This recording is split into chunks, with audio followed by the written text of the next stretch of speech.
20 years ago, I conducted an unplanned self-experiment where for a year I avoided TV or any other media, but listened to the radio constantly, almost every day, all day. And by the end of this year, the artificial medium law theory came to my mind after I watched a week of almost 24 hours of cable TV. The theory is comprised of 5 laws, which you will see in the presentation. It's basically based on what I call the perceived psychological dimensions, which are the sound, the picture, the moving picture, the interaction, and time. Those are the dimensions. And due to the lack of time, I will not talk about the dimensions, but I will talk about the theory. So the way I'm going to address this issue today is through a case study. And I want to show you as a background this 2-minute news report. And this is the case I would like to speak about. Bravo, a student while in college in Gainesville, was taking the stand, the victim's girlfriend, who prosecutors contend was the object of Bravo's obsession. Local 10 News reporter Terrell Fournier covering the trial for us, and he's joining us now live from Gainesville. Terrell. Well, Calvin, things very quiet tonight here at the Alachua County Courthouse. But just a few hours ago, all ears were focused on the testimony of this young woman who found herself in the middle of this deadly love triangle. It's not a joke. I came all this way. Text messages from a jilted ex-boyfriend only made Erica Freeman more nervous. I think I was more in shock because I didn't think someone would just pack up their bags and move that far for a girl. Pedro Bravo suddenly moved from Miami to Gainesville in September 2012, where Erica was enrolled in college. Her new boyfriend at the time, Christian Aguilar, also attended school in the same city. The 3 were former classmates at Doral Academy Charter High, and one snapped this prom picture together. Senior year ended, and I knew I was leaving, and I told him that I was not happy and I did not want to continue doing a long-distance relationship, and I finally told him that we were done. That, say prosecutors, fueled the twisted motive for murder. He has an obsession with her. He has an obsession with getting her back.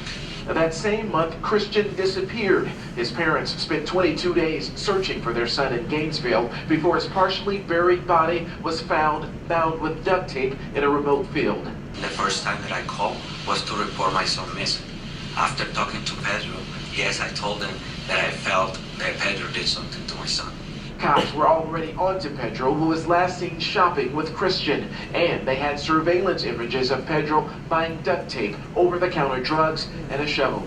Evidence includes a belt allegedly used to strangle Christian and DNA from the back seat of an SUV, where investigators believe the 19-year-old was poisoned and killed. He was very distraught of the idea of us not being together. Okay, And so that young woman will be back. we would probably not hear about this case, and it wouldn't become an issue unless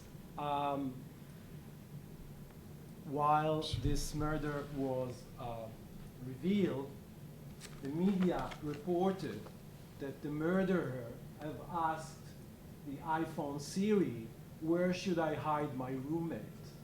And Siri, as you will see in a minute, gave him few options.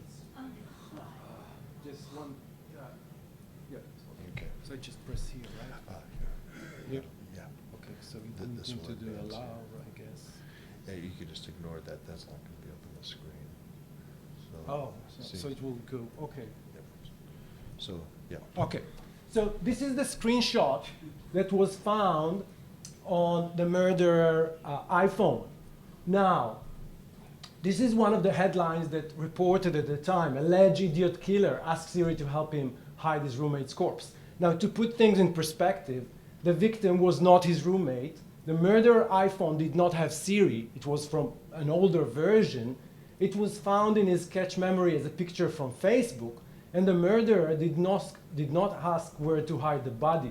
Now, on the last comment, when you ask someone, when you tell someone I need to hide my roommate, I would think that maybe, maybe you have a girlfriend coming over and you want to hide your roommate under the bed, but who says it's about a body? But Siri was sure it's about a body, and you can see the suggestions she had. She had swamps, reservoirs, metal founders, or dumps.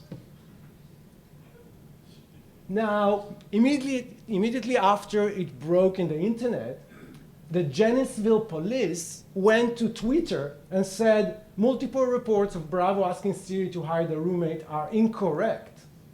So on the left, you see the Deputy Jokel from the Janesville police at the trial using Apple computer, which is probably his Apple computer. But then you ask yourself, how come the Janesville police is running to Twitter to deny those ideas?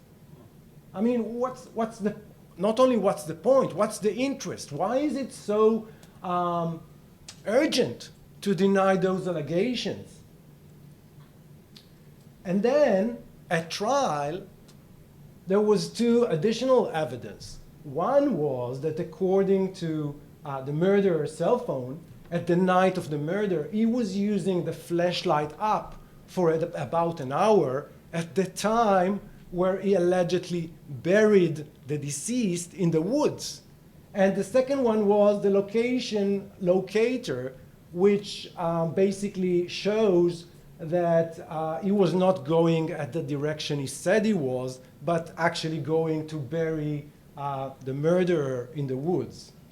So I will talk about it in the summary, but just notice the prominent role that the iPhone was playing in this murder. I mean, there is the story of this tragic love triangle, and there is the story of the massive involvement of Apple's iPhone in this story.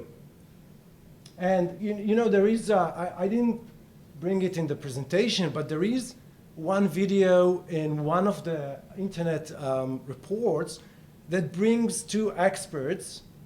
One of them is an attorney for the defense, and another is attorney for the prosecution. And they're laughing their head off about this idiot that was using Siri. And I was thinking, hey, there was a guy murdered here. He was dead at the age of 19 in this tragic love triangle. And those guys, the only thing they think about is how funny it is that he was asking Siri what to do with the body, and the fact that this could be an evidence in the trial, which, by the way, eventually was not, because it was part of hundreds of images he had on his cell phone. And finally, you can see this selfie of the murderer, and this goes to basically the most alarming warning of the theory, of the artificial medium theory, which says that we're losing our imagination. We're raising a generation without imagination due to technology usage. And it's hard to say that the fact that he asked Siri where to hide the body is the proof that he doesn't have an imagination. But I would say that the involvement of this device within this case talks to itself. Now, finally, and I want to put this in the context of the general semantics and time binding. I think the bottom line of this presentation is that, in a way, the artificial medium or technology, media technology, is distorting our time binding. It's distorting the transfer of knowledge from one generation to another, because look at Apple's iWatch.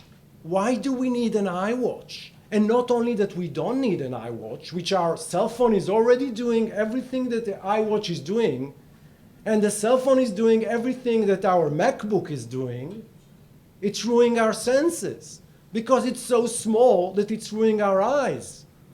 And I would argue that while McLuhan was saying that the medium is an extension of our senses, I would argue that it comes to be that the medium is a destruction of our senses.